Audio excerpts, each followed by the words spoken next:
already happened. And I'm saying these words now, and you'll see this in the monasteries after lunch. And you'll see this in the application of the native and indigenous and aboriginal technologies. This is how they create rain. This is how they create healing. And I'll share with you, you'll see some beautiful stories this afternoon. Are you coming back this afternoon? Okay, good. You'll see some beautiful stories this afternoon. So I'm going to let this film finish. I'm going to let the film finish.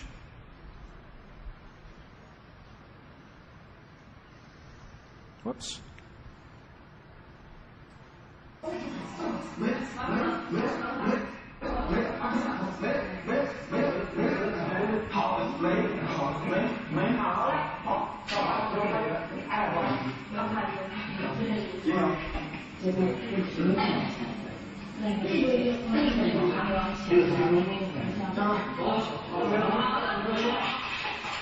And they give themselves applause.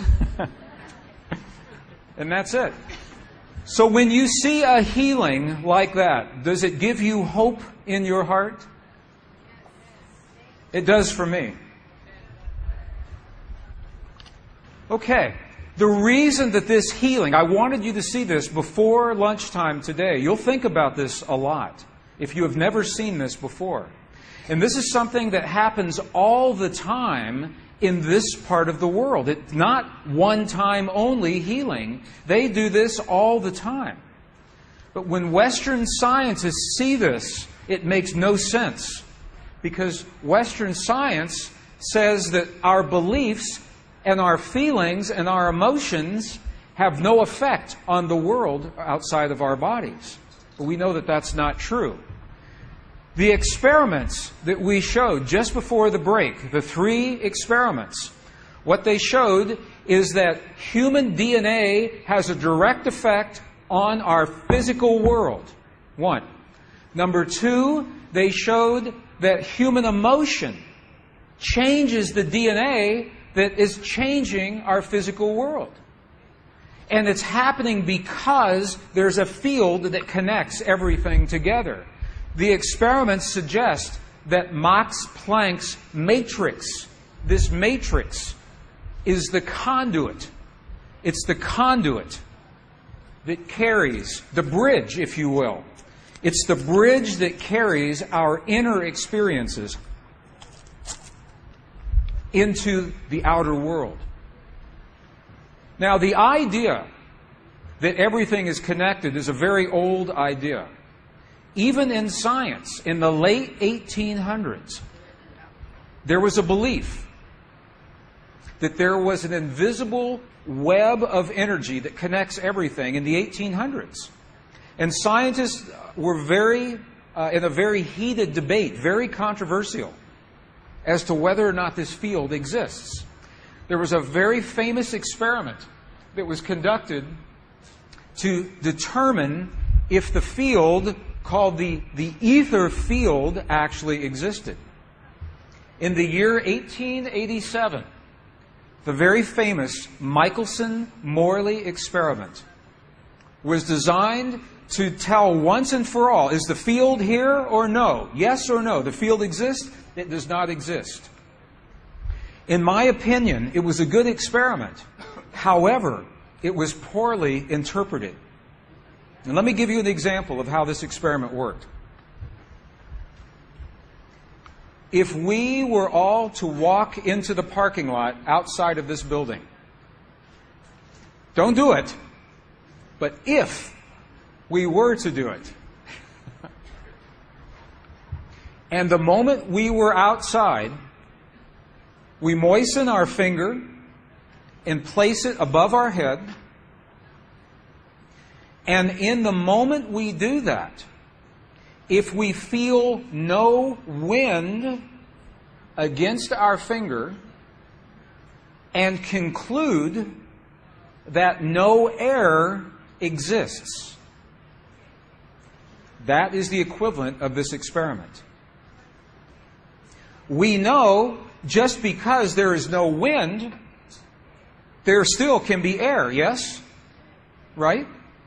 Well, just because they felt in this experiment that the field was not moving doesn't mean that the field is not there. But that was the conclusion. Over 100 years ago, modern science conducted an experiment. And based on the interpretation of this experiment, the Michelson-Morley experiment, the belief has been that there is nothing in the empty space. That everything is separate from everything else. That what happens in one place has no effect on what happens somewhere else. That has been the belief. For over 100 years, our science has been based in a belief that is incorrect. It's incorrect. Now, this is very interesting. 100 years later, 1986, the United States Air Force repeated that experiment. 1986, the United States Air Force replicated the Michelson-Morley experiment. They published the results in the very prestigious journal Nature, the scientific journal Nature. What they found was this. They repeated the experiment with good equipment, much better equipment. The bottom line is that the field exists. They found that the field is actually there. This is reported in August 1986, the journal Nature, volume 322. They said, the field is there. And not only is the field there, it measured precisely the way that Michelson and Morley had predicted 100 years earlier. They just didn't have the equipment to work this out. Now, why don't we know about this? This should have made the cover of every major magazine and newspaper. This should have been on CNN headline news or Sky News. But this changes everything for the scientists. Because the textbooks all say the field is not there. Entire careers are based on the field not being there. And now the field is there. And the scientists are saying, okay, the field is here, what do we do with it? What do we do with this field? Well, the field now is so new. Now that it has been rediscovered, everyone is giving it a different name. Many, many names for the same field. Some are calling it a very technical name, the quantum hologram. Quantum hologram. Okay? Some are simply calling it the field. A colleague of mine and a friend, former Apollo astronaut Edgar Mitchell, when he was in space, he had an awakening when he was behind the dark side of the moon, completely cut off from all communications with the Earth.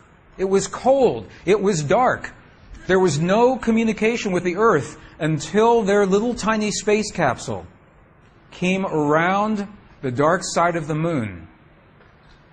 And those astronauts could only hope that all of the engineers at NASA did a very good job on their spacecraft so that they could come around on the other side. And when they did, and Edgar Mitchell looked at our little tiny blue planet suspended in the blackness of space, something changed inside of him. He felt different about his life and his world. And he has now dedicated his life, since he has come back from those missions, he has dedicated his life to studying consciousness. And he founded an organization called the Institute of Noetic Sciences. Noetic, Noetic Sciences. And part of the mission of the Institute of Noetic Sciences is to understand this field that connects everything, and they simply call it the field. Edgar Mitchell called it nature's mind. Stephen Hawking, the physicist, calls it the mind of God. Max Planck called it the matrix, and now we're calling it the divine matrix. All names for the same field. I wanted to share this with you. I want you to know this field is there and it's real. And you're going to see just how real this field really is. Scientists have visualized, because they could not see this field, they imagined that it would look like many filaments. Filaments is okay? Look like many filaments of energy. How do you say that in Italian? Filaments. Filamente. Grazie. Okay, filament. So they imagined it would look like many filaments of energy if we could see it. But scientists could not see it until recently.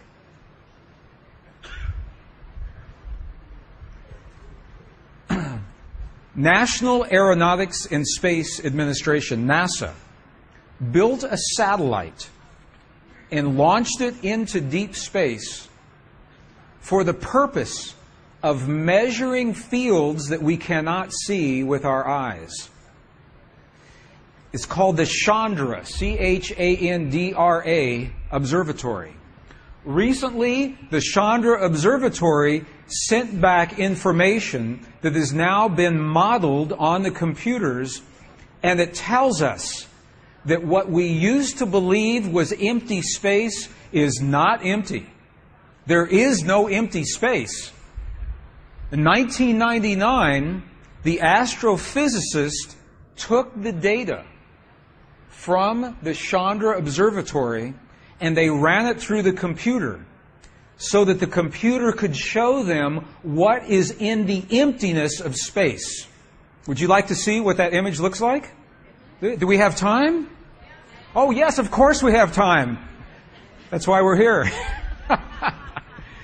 Okay, the next image is the image of the Chandra Observatory showing us what is in the emptiness of space. Okay. And this is what it looks like. The bright spot that you see in the center, that is the center of our universe. And we are out here somewhere. These are the patterns of energy that cannot be seen by the naked eye, but that the sensors have picked up in deep space, showing that there are filaments of energy that connect everything. There is no empty space. Isn't this a beautiful image? It's a powerful image. I think it's the divine matrix